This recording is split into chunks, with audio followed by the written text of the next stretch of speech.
எதிர்பாராத சில முடிவுகள், தோல்விகள். இந்த பின்னணியில இந்தியா கூட்டணி கூட்டம் கூடியிருக்கிறது. சொந்த காரணங்களுக்காக ஒரு கட்சி, மீதி 2 கட்சிகள் அரசியல் காரணங்களுக்காக ஒதுங்கிவிட்டன என்பதிலே ஒரு வருத்தம் இருக்கிறது. கண்டிப்பா அது அதிலும் குறிப்பாக தமிழ்நாட்டை பொறுத்த வரைக்கும் திமுக ஒரு முக்கியமான ஆளுமையாக, இந்த கூட்டணிக்கு ஒரு முக்கியமான பலமாகவே கூட, ஒரு முக்கியமான தூண்களில் ஒன்றாகவே விளங்கி வந்திருக்கிற கட்சி. விஜயை பொறுத்த வரைக்கும் முன்னாடியே சொல்லியிருக்கிறார், எங்களோடு கூட்டணி வைத்துக் கொண்டால் ஆட்சியில பங்கு தரப்படும் என்றே அறிவித்திருக்கிறார். மேலோட்டமாக பாஜக எதிர்ப்பை வெளிப்படுத்தி இருக்கிறார்கள். அதையும் நம்ம மறுக்க முடியாது. கொள்கை எதிரி. ஜந்தர் மந்தர் பகுதியில் டெல்லியில கூடிய அந்த கரப்பான் மக்கள் கட்சி, அந்த அவர்கள் மிகப்பெரிய இயக்கமாகவே உருவாகி அமைச்சர் பதவி விட வேண்டும் என்பதை மட்டுமே மைய முழக்கமாக வைத்து துறை சார்ந்த கோரிக்கையாக மட்டும் இருக்கிறது. நாளைக்கு இது ஒரு அரசியல் கோரிக்கையாக, ஒரு அரசியல் இயக்கமாகவே மாறும். ஒன்றிய ஆட்சியாளர்கள் அப்படி அரசியல் முழக்கமாக மாறுவதை விரும்புகிறார்களா? வணக்கம். ஜூன் 8ஆம் தேதி டெல்லியில இந்திய கூட்டணி கூட்டம் வச்சிருக்காங்க. அதை தொடர்ந்து இன்னைக்கு பேசுறதுக்காக நேர்காணல்ல மூத்த பத்திரிகையாளர் குமரேசன் அவர்கள் வந்திருக்காங்க. வணக்கம் சார். ஜூன் 8ஆம் தேதி இந்திய கூட்டணி டெல்லியில கூட்டம் வச்சிருக்காங்க. இதை தொடர்ந்து திமுக அப்புறம் ஆம் ஆத்மி 2 கூட்டணி தவிர இது எல்லா கட்சிகளும் கலந்துட்டு இருக்காங்க. 2026 சட்டமன்ற தேர்தலில் இந்திய கூட்டணி தோல்வியை சந்திச்சிருக்காங்க. இந்த நிலையில இந்த கூட்டம் கூடியதுக்கு காரணம் என்ன? சொன்னது போல ஒரு தேர்தலில், இந்த 2026ஆம் ஆண்டுக்கான சட்டமன்ற தேர்தலில் ஒரு எதிர்பாராத சில முடிவுகள், தோல்விகள். இந்த பின்னணியில இந்தியா கூட்டணி கூட்டம் கூடியிருக்கிறது. இதுல ஒரு நிச்சயமாக ஒரு ஒரு வழக்கமான ஒரு கூட்டமாக இதை ஒதுக்கிவிட முடியாது. நேற்று நடந்த அந்த கூட்டத்திற்கு ஒரு வரலாற்று ரீதியான ஒரு அரசியல் முக்கியத்துவம் இருக்கிறது என்றுதான் நான் கருதுறேன். அது அவர்கள் ஒருவருக்கொருவர் ஆறுதல் சொல்லிக் கொள்வதற்கான கூட்டம் அல்ல. ஏனென்றால் அந்த கூட்டத்தில் பேசப்பட்ட விஷயங்கள், அது குறித்த செய்திகள்லாம் படிக்கிற போது உண்மையிலே ஒரு ஆழ்ந்த விவாதத்தை நடத்தியிருக்கிறார்கள். சில ஒரு ஆக்கப்பூர்வமான முடிவுகளுக்கு வந்திருக்கிறார்கள் என்பதும் கூட அந்த செய்திகளில் தெரிய வருகிறது. நீங்கள் சொன்னதை போல 2 கட்சிகள் மட்டுமல்ல, 3 கட்சிகள் நேற்றைய கூட்டத்தில் கலந்து கொள்ளார். திமுக, ஆம் ஆத்மி கட்சி, அப்புறம் ஜார்க்கண்ட் முக்தி மோர்ச்சா ஆகிய 3 கட்சிகள் கலந்து கொள்ளல. இதுல ஜார்க்கண்ட் முக்தி மோர்ச்சா பொறுத்த வரைக்கும் இந்த கூட்டத்தினுடைய எந்த கருத்திலையும் அவங்க முரண்படல. ஆனா சொந்த காரணங்களுக்காக முதலமைச்சராக இருக்கிற, அந்த ஜார்க்கண்ட் மாநில முதலமைச்சராகவும் இருக்கிற, ஆனா கட்சித்தலைவராகவும் இருக்கிற அவரால் கலந்து கொள்ள முடியவில்லை என்கிற நிலைமை, அவருக்கு வேற சில முக்கியமான பணிகள், எனவே அதனால் கலந்து கொள்ள முடியவில்லை என்று தெரிவித்துதான் இந்த கூட்டத்துக்கு வரல.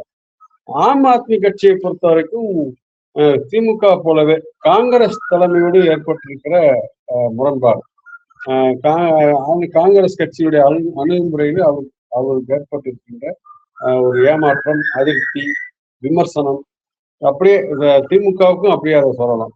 இதெல்லாம் அந்த ரெண்டு கட்சியும் அந்த அடிப்படையில் புறக்கணித்திருக்கின்றன.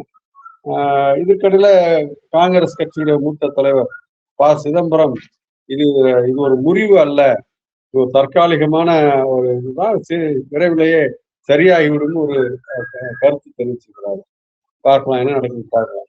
ஆனா நான் சொல்ல வந்தது, இன்றைக்கு இந்த கூட்டணி கூட்டம் நடைபெற்றது என்பது ஒரு முக்கியத்துவம் இருக்கிறது. என்னவென்றால் கிட்டத்தட்ட அந்த பாஜகவும் மட்டும் அல்லாமல் பாஜக ஆதரவு ஊடகங்கள் அல்லது பொதுப்படையாக தங்களை ஒரு சார்பாக காட்டிக்கொள்ளாமலே, ஆனால் ஏதோ ஒரு வகையில் ஆளும் தரப்புக்கு சாதகமாக செயல்படுகிறவர்கள், இவர்கள் எல்லாமே ஒரு சித்திரத்தை உருவாக்குகிறார்கள். இத்தோடு அந்த இந்தியா கூட்டணி என்பது சிதைந்து விட்டது, அது முறிந்து விட்டது, இனிமேல் அது அவர்கள் கூடியது என்பது ஒரு சம்பிரதாய கூட்டம் தான். அந்த கூட்டணியில் இருக்கிற கட்சிகளுக்கும் சரி, கூட்டணி என்கிற முறையிலும் சரி, பெரிய எதிர்காலம்லாம் இல்லை என்கின்ற ஒரு சித்திரத்தை உருவாக்கி கொண்டிருக்கிறார்கள். அந்த நிலைமையில இல்லை என்று உறக்க சொல்வதற்காக இந்த இந்திய அரசியலில் இன்று உருவாகி இருக்கின்ற சூழலில் இந்தியா கூட்டணிக்கு ஒரு முக்கியமான இடம் இருக்கிறது, முக்கியமான பணி இருக்கிறது என்பதை சொல்லும் வகையில நேற்றைய கூட்டம் கூட்டப்பட்டிருக்கிறது. அதுல சொந்த காரணங்களுக்காக ஒரு கட்சியும், மீதி 2 கட்சிகள் அரசியல் காரணங்களுக்காக ஒதுங்கிவிட்டன என்பதுல ஒரு வருத்தம் இருக்கிறது கண்டிப்பா. அது அதிலும் குறிப்பா தமிழ்நாட்டை பொறுத்த வரைக்கும் திமுக ஒரு முக்கியமான ஆளுமையாக, இந்த கூட்டணிக்கு ஒரு முக்கியமான பலமாகவே கூட, ஒரு முக்கியமான தூண்களில் ஒன்றாகவே விளங்கி வந்திருக்கிற கட்சி. எனவே அவர்கள் இந்த முடிவை எடுத்தது என்பதில் ஒரு ஒரு ஒரு பலவீனம், அந்த பலவீனம் உறுதியாகி விடுமோ என்கின்ற சந்தேகம் இது குறித்த கவலை உள்ளவர்களுக்கு, அந்த அக்கறை உள்ளவர்களுக்கு இருக்கிறது என்பது உண்மைதான். என்றாலும் கூட கூடிய மற்ற கட்சிகள் கிட்டத்தட்ட 28 கட்சிகளோ என்னவோ பங்கெடுத்தார்கள் என்று நினைக்கிறேன். அது பெரிய கட்சிகள் தவிர்த்து சிறு சிறு கட்சிகள் உட்பட எல்லாம சேர்ந்து அத்தனை கட்சிகள் பங்கெடுத்திருக்கிறார்கள். சில நல்ல முடிவுகளையும் எடுத்திருக்கிறார்கள். குறிப்பாக 2 மாதத்துக்கு ஒரு முறை கண்டிப்பாக கூடுவது என்று இப்ப அடுத்த கூட்டத்துக்கான தேதியும் முடிவு செய்திருக்கிறார். அடுத்த ஆகஸ்ட் மாதத்துல 8ஆம் தேதி கூடுவது.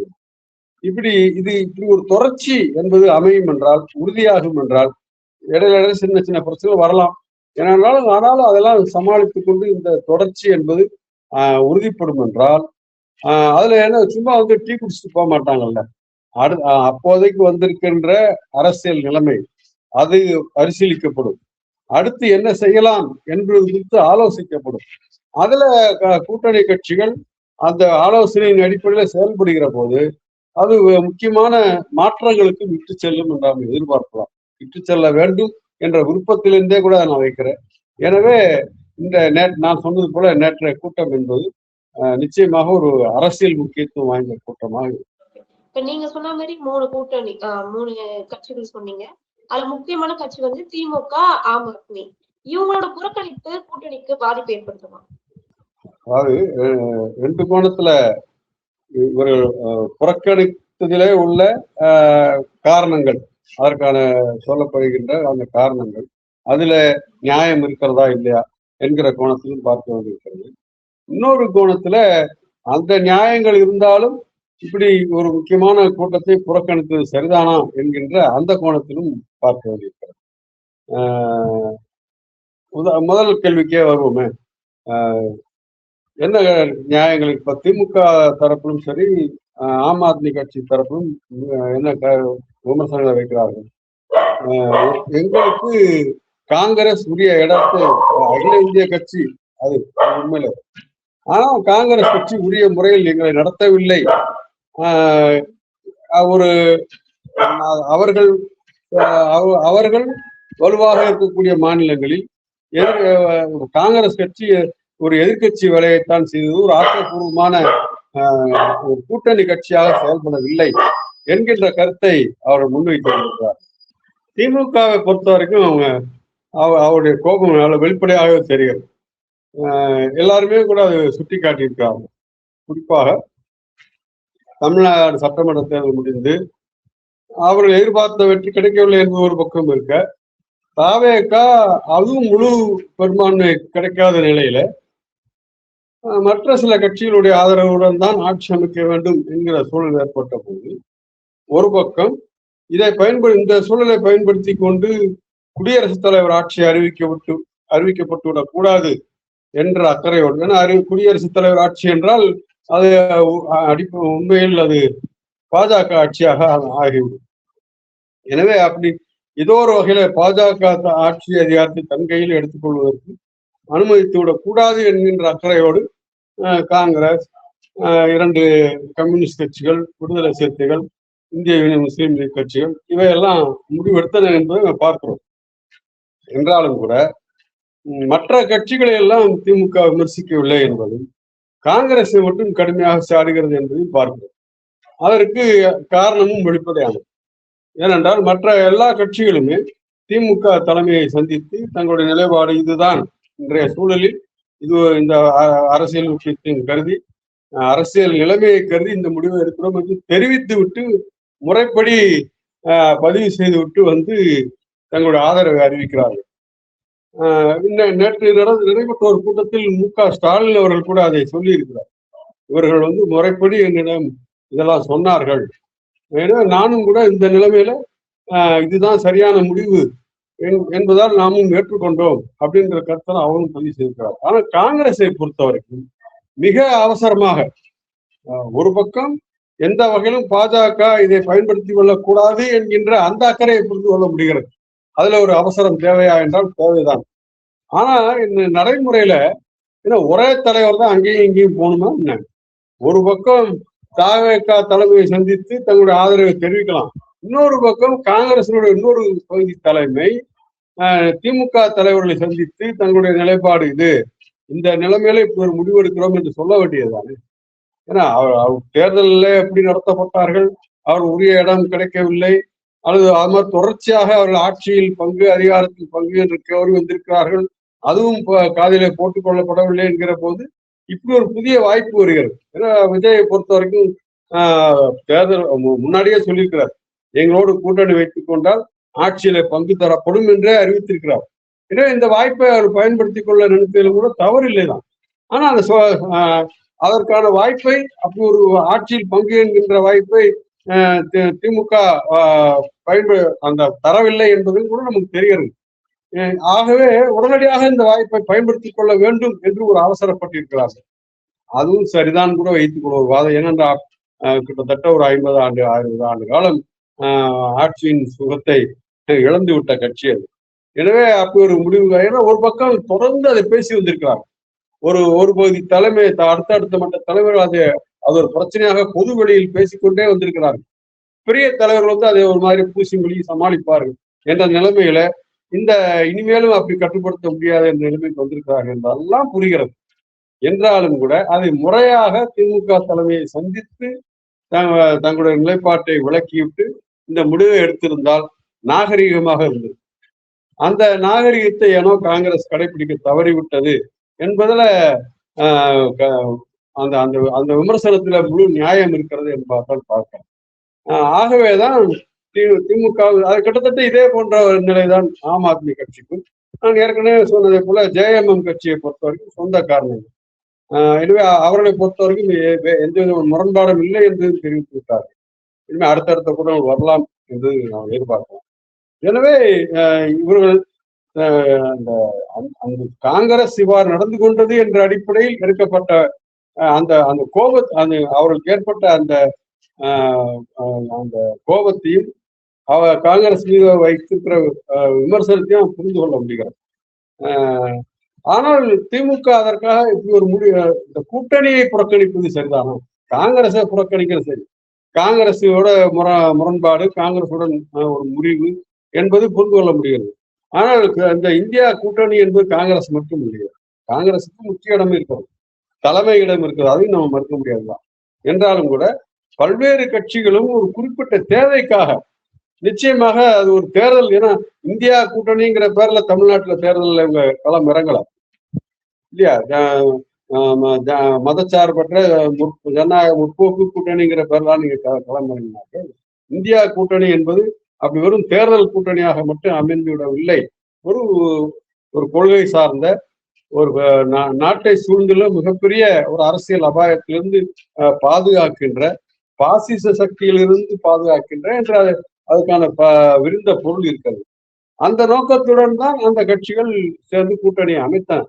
அதுல எந்த அளவிற்கு முழுமையாக தங்கள் ஒப்படைத்துக் கொண்டார்கள், உண்மையிலே அதுல அந்த கொள்கை பூர்வமான முழு உடன்பாட்டோடு இருந்தார்களா என்பதெல்லாம் பேசலாம் தான்.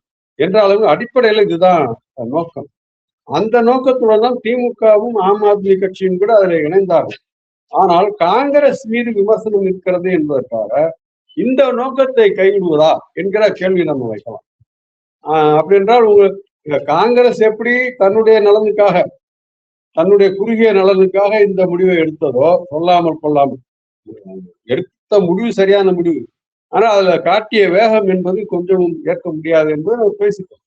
ஆனால் அதே அதுல முழுக்க அதுல சம்பந்தப்பட்ட சில பேருடைய திருப்தி, அவளை திருப்திப்படுத்துவது அந்த பதவி என்கிற அந்த நோக்கம் எல்லாம் இருக்கிறது.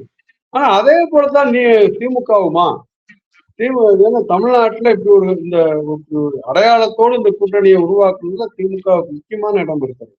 ஆனா கடைசியில இப்ப இந்த தேர்தல் முடிவு அதுல ஏற்பட்ட இந்த பிணக்குகள் இதெல்லாம் தொடர்ந்து இதுவும் ஒரு சராசரியாக இந்த இப்படிப்பட்ட கோபதாபங்களுடன் தான் இந்த கட்சியும் இருக்கிறது எனவே கூட்டணியை விட்டு விலகிவிட்டது என்பது அந்த கட்சிக்கு ஒரு உரிய அரசியல் மரியாதை பெற்றுத்தருமா என்பதை நிச்சயமா திமுக தலைமை பரிசீலிக்க வேண்டும் என்றுதான் நான் கருதுகிறேன்.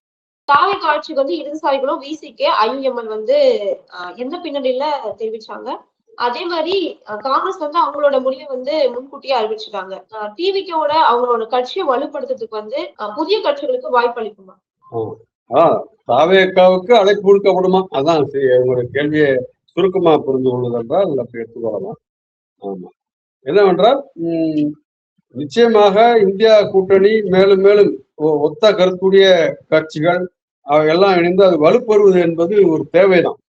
என்றால் அடுத்தடுத்து அகில இந்திய அளவில் அரசியல் நகர்வுகள் எப்படி இருக்கும் என்றெல்லாம் பார்க்கிற போது அதை இப்போதே எதிர்கொள்ளத்தக்க வகையில வலுவாக அன்றைக்கு ஒரு களம் அமைக்கக்கூடிய வகையில இந்தியா கூட்டணி என்பது வலுப்பெற வேண்டும்.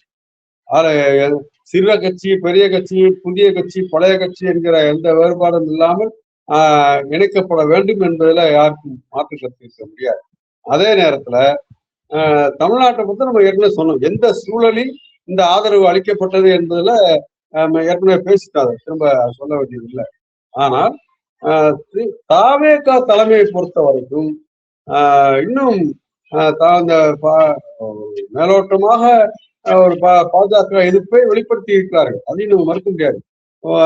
கொள்கை எதிரி என்கிற அளவுல அவ்வப்போது சொல்லிக் கொண்டிருக்கிறார்கள். இப்ப ஆட்சிக்கு வந்த பிறகும் கூட ஒன்றிய அரசினுடைய பல்வேறு நடவடிக்கைகளை சில அமைச்சர்கள் தாவேகா தலைமையை பொறுத்த வரைக்கும் இன்னும் திட்டவட்டமாக இந்த பாசிச அபாயம் என்று மற்ற கட்சிகள் எதை சொல்கிறார்களோ இன்னும் வரவில்லை என்பதை பார்க்கிறோம். சில விஷயம் இப்ப உதாரணமா மும்மொழி கொள்கையை நாங்கள் ஏற்க மாட்டோம் என்று ஒரு அமைச்சர் சொல்கிறார். அதே போல இது வந்தே மாதரம் போன்ற பிரச்சனை, தமிழ் தாய் வாழ்க்கை பிரச்சனையில இன்னொரு அமைச்சர் அவரும் தங்கள் கருத்தை சொல்கிறார். இப்படி அமைச்சர்கள் அளவில் சொல்லப்படுகிறது. நம்ம ஏற்கனவே பேசியிருக்கோம். அத்தனை அமைச்சர்களுமே கருத்து சொன்னாலும் ஒரு முதலமைச்சர் சொல்ல வேண்டாமா என்று நம்ம பேசியிருக்கிறோம். ஆனா அப்படி தாவேகாவோட தலைமையிலிருந்து அப்படிப்பட்ட வெளிப்பாடுகள் இன்னும் வரவில்லை என்கிற போது இப்போதைக்கு இந்தியா கூட்டணியில் இருக்கிற மற்ற கட்சிகள் எல்லாமே இதையும் பொறுத்திருந்தான் பார்ப்பார். தாவேகா அடுத்தடுத்த நிலைப்பாடுகளை எவ்வாறு மேற்கொள்கிறது, அடுத்தடுத்த பிரச்சனைகள் வருகிற போது அதை எவ்வாறு அணுகிறது என்பதை பொறுத்துதான் அதற்கு அழைப்பு விடுப்பதா இல்லையா என்பது அவர் முடிவு செய்வார்கள். அப்படி அழைப்பு விடுக்கப்படும் என்றால் தாவேகாவுக்கு ஒரு நல்ல வாய்ப்பாகவே அது அமையும்.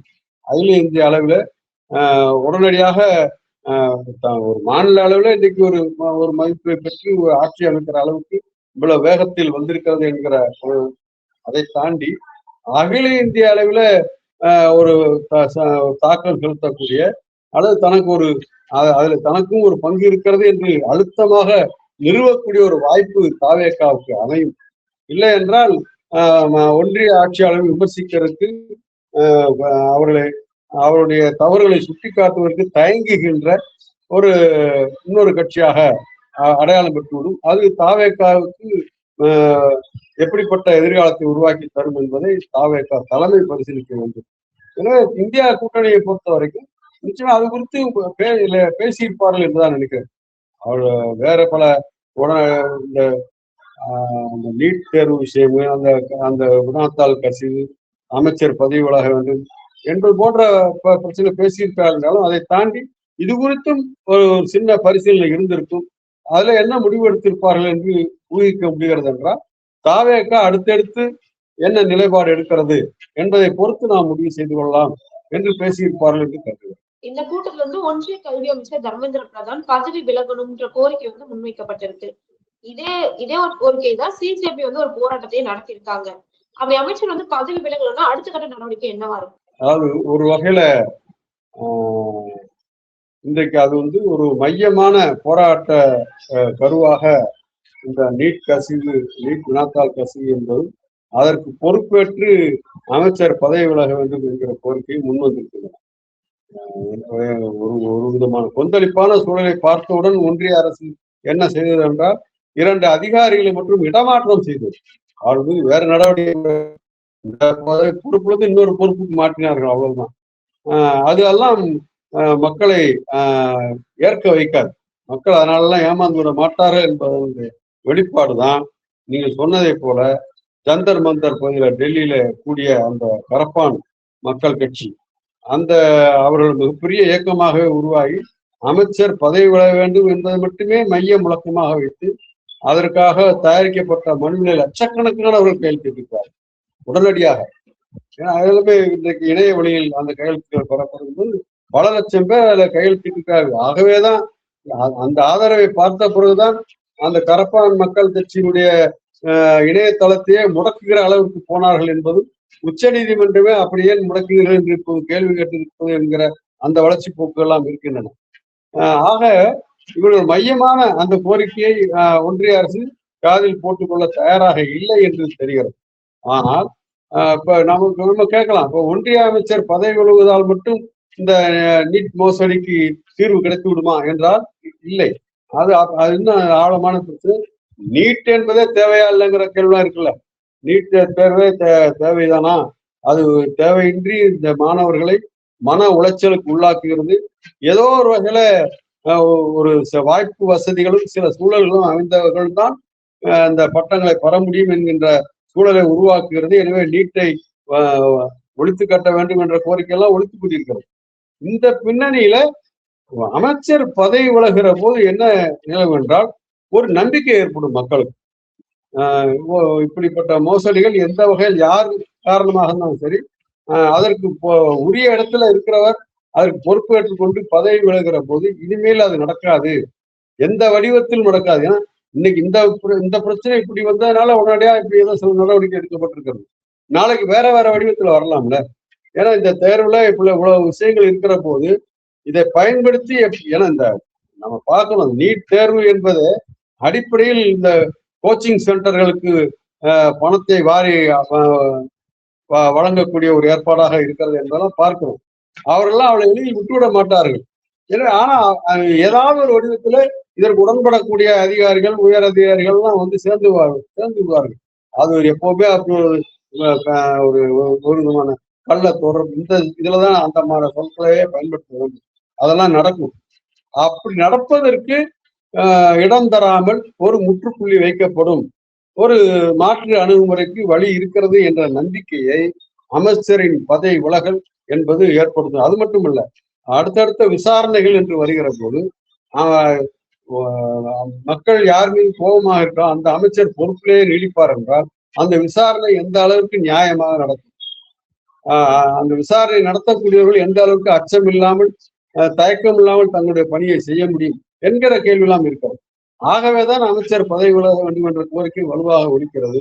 அவர் பதவி விலக தவறினால், இந்த கோரிக்கையை ஏற்க தவறினால், இந்தியா கூட்டணியும் சரி, இன்னைக்கு இந்த கரப்பான் மக்கள் இயக்கமும் சரி, மற்ற இதை வலியுறுத்துகின்ற மற்றவரும் சரி, அடுத்த இதை எப்படி அடுத்த கட்டத்திற்கு கொண்டு செல்வது? இது இன்றைக்கு ஒரு துறை சார்ந்த கோரிக்கையாக மட்டும் இருக்கிறது. நாளைக்கு இது ஒரு அரசியல் கோரிக்கையாக, ஒரு அரசியல் இயக்கமாகவே மாறும். ஒன்றிய ஆட்சியாளர்கள் அப்படி அரசியல் முழக்கமாக மாறுவதை விரும்புகிறார்களா? அதுதான் நாளைய கேள்வியாகவும் உருவடும். இந்திய கூட்டணி இந்திய அரசுல மிக முக்கியமான பங்கு வகிக்கும்னா வருங்காலத்துல அவங்களோட செயல்பாடுகள் எப்படி இருக்கும்? அதான் நான் சொன்னது போல, நிச்சயமாக இந்த இந்தியா கூட்டணிக்கு இன்றைக்கு உருவாகி இருக்கின்ற இந்த அரசியல் சூழலில் ஒரு முக்கியத்துவமான பணி என்பது காத்திருக்கிறது.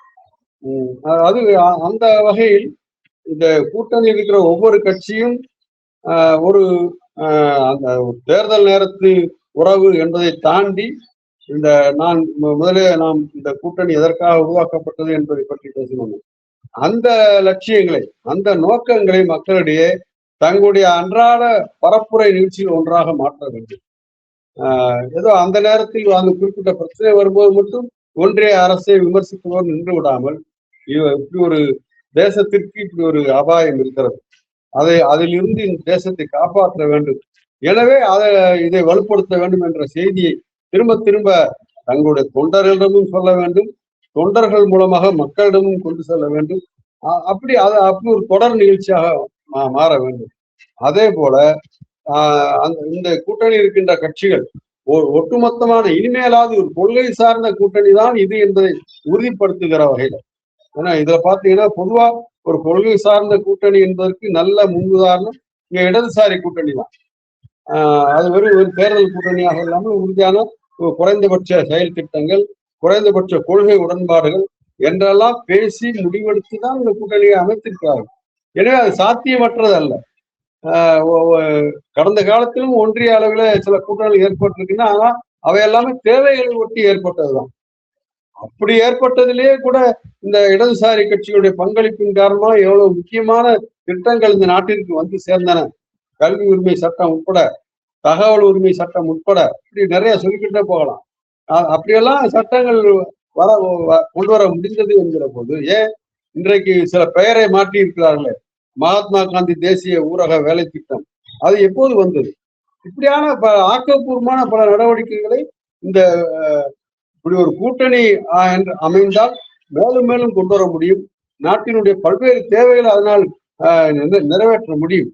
எனவே அப்படிப்பட்ட ஒரு ஒன்றிய ஒரு கூட்டு அளவிலான அகில இந்திய அளவிலான கொள்கை உடன்பாடுகளுக்கு கொள்கைகளை வகுத்து அந்த கொள்கைகளின் அடிப்படையில் இந்த கூட்டணி இயங்குகிறது என்கின்ற வலுவான ஒரு தோற்றத்தை இந்தியா கூட்டணி கட்சிகள் ஏற்படுத்த வேண்டும். நான் சொன்னது போல அதற்கு இங்கே முன்னுதாரணங்கள் இருக்கின்றன. அந்த முன்னுதாரணங்களை எடுத்துக்கொண்டு இன்னும் அதை விரிவுபடுத்தி அந்த கூட்டணியை வலுப்படுத்த வேண்டும். அதே போல தனிப்பட்ட முறையில ஒவ்வொரு கட்சியும் தேர்தல் காலமாக இருந்தாலும் சரி, தேர்தல் அல்லாத காலத்திலும் சரி, இது இந்த கூட்டணியின் மூலமாகத்தான் நாம் அரசியல் செய்து கொண்டிருக்கிறோம், இந்த கூட்டணியின் மூலமாகத்தான் மக்களிடம் செய்திகளை கொண்டு சென்று இருக்கிறோம் என்கிற அந்த எண்ணத்தையும் ஏற்படுத்த வேண்டும்.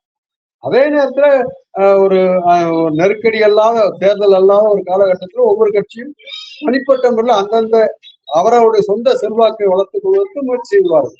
அதுல ஒன்றும் தவறில்லை, அதை தொடர்ந்து மேற்கொள்ளலாம். அதே நேரத்தில் இந்த கூட்டணிக்கான ஒரு அந்த அறம் சார்ந்த அரசியல் சார்ந்த அந்த வலிமையை உருவாக்குவதில் இந்த கட்சிகளுக்கு முக்கியமான பங்கு இருக்கிறது. இப்போதைக்கு ஏதோ ஒரு பிணக்கின் காரணமாக ஒதுங்கி இருக்கிற கட்சிகளும் தங்களை மறுபரிசீலனை செய்து கொண்டு இந்த கூட்டணி என்பது வெறும் தேர்தல் வெற்றி தோல்வி வைத்து முடிவு செய்யப்படுவது அல்ல, எதிர்கால இந்த தேசத்தினுடைய அடிப்படை மாண்புகளை பாதுகாப்பதற்கானது என்கிற உணவோடு வந்து இணைந்து புதிய சக்திகளும் கூட இணைவதன் மூலமாக இந்த கூட்டணி வலுப்பெற வேண்டும் என்பது என்னுடைய விருப்பம். நல்லது.